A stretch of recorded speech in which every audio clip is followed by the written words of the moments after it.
Making a bundle on Vinted is pretty easy thing to do. Today I'm going to teach you if you can make a bundle on Vinted. Well, the process is pretty simple. As you can see, these are all the details provided by the Vinted official. So you can sell items or as a bundle up to 5 items per listing. So you can list up to 5 items in one listing in Vinted. However, you need to keep these rules in the mind. First of all, take proper photos. You just have to take the proper photos. The first photo of the listing should contain all the items and then the individual photo for individual item.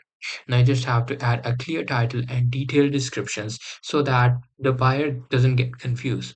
You can't do the duplicate listings as well. You just have to select one category. If you are selling clothing or anything you want, any category could be according to your choice, but there should be one category.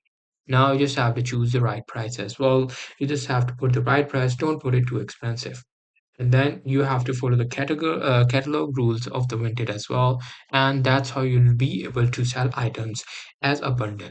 Hope you guys find this video helpful.